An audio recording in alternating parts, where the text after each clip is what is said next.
Well, good afternoon, good evening, and good morning, and welcome to another edition of Crossroads Community News. It's our Thanksgiving episode, so we're getting in the holiday spirit over here. Mick, what do you got for Thanksgiving? Well, normally we would have Crossroads Community News on Thursday, but that's on Thanksgiving Day. So today is like you could watch this next Thursday again if you want. Definitely.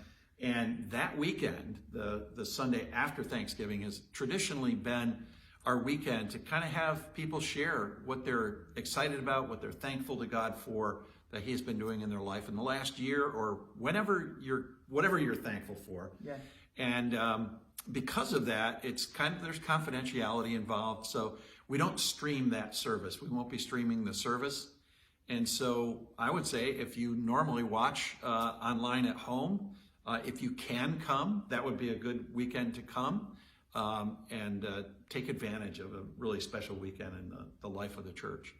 So Cooper, let me ask you the question. What are you thankful for as you look back over the last year? Yeah, I think it's really important to go ahead and take time, as we do, hopefully annually. I mean, I know with Thanksgiving, it can get super stressful, having people over, having to get food ready, and you start to become more stressed out than you are thankful for anything. And so I think it's really important that we focus on remembering why we actually celebrate Thanksgiving, and because Thanksgiving is something that really is a good thing to do, especially after the past 2 years, the past year of just how many things have been so hard.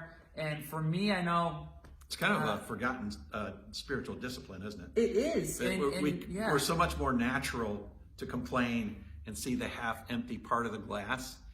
And unfortunately, it robs us of the joy of seeing what God has been doing. Yeah, it's a really important thing to look back and to look for where God has been at in your life. And if you start to do that, you really become more thankful. And then it changes that attitude. And you start to get filled with more gratitude, right? Like have an attitude of gratitude. So that's what we're trying to do here. I know for Julia and I, it was a crazy year. It was both our first year of marriage, as well as moving twice, going to seminary, doing seminary online, working 4 or 5 different jobs between the both of us, living in 2 different states, living away from family, living close to family.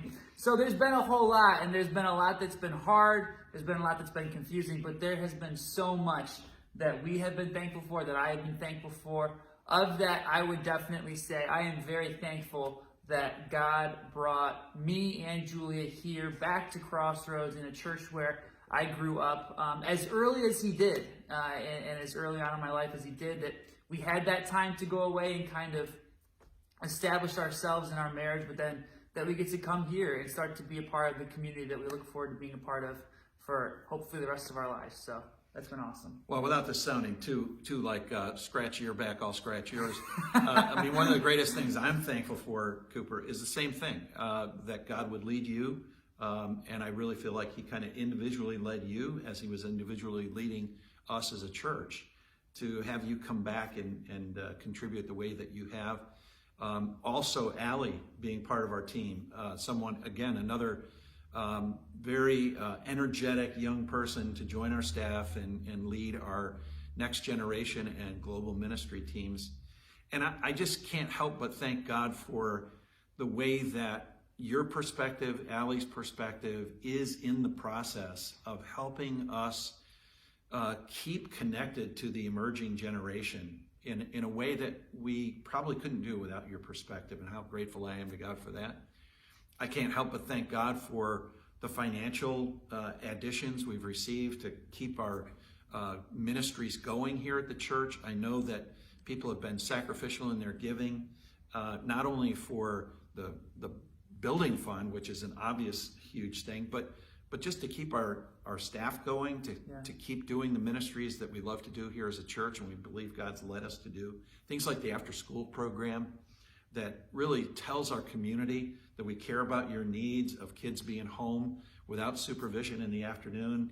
I mean, that communicates a lot to the culture around us about putting God's resources and God's compassion into deeds here in the community. Absolutely. I think one of the things that really quickly gets pointed out when you start to try and remember and be thankful for things is how much God provides and his provision in your life. And like, I know I see that with me, and even just this morning I was going way back into my journal to where this particular journal started, and it was actually when Julia and I were visiting here back in May before any of the moves started, and I actually just made a list of everything I was not thankful for. I was complaining about a whole lot to God specifically because a lot of it was really hard and like confusing and not seen or planned for, and there was a lot of change happening. I didn't want it to happen, but the list got like 3/4 down the page, and then it turned into but I am thankful for. And so I think, you know, it could be healthy in the next week leading up to Thanksgiving.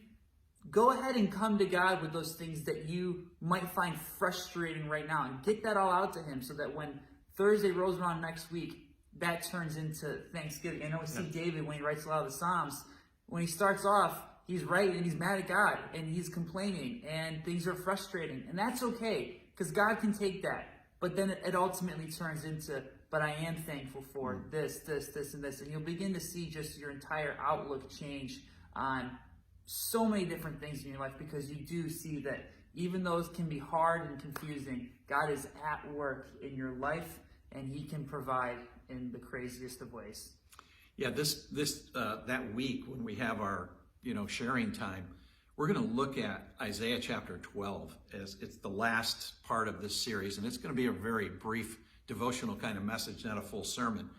But I would encourage you to read Isaiah 12. It's an amazing hymn of praise after Isaiah's been talking about, this judge and this coming time and the challenges that are happening and the fact that this is out in the future for them. And he's saying basically, trust that God is going to do this. And then he just erupts into this hymn of praise in Isaiah 12. So I'd encourage you to read that before you come, because I think it'll seed that kind of thinking about, wow, how great is God and what has he been up to?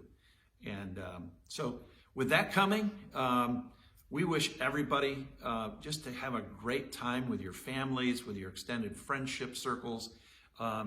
Tonight, over at Do Good, we'll be having our the young adults are going to have their Friendsgiving thing. And just do that with folks that are close to you, and maybe invite some folks that aren't close to you to participate in it with you as well. But we're looking forward to you having a great Thanksgiving. And before we go, I know what you're all thinking, and I think we're thinking the same thing, and that's that we're all very thankful for CCN and for how Crossroads Community News has just kept you so well informed. We've gone through all of these things. So, do you have anything else? No, I don't. If not, as always, I think this has been a special and very thankful CCN. And as always, we will see you later.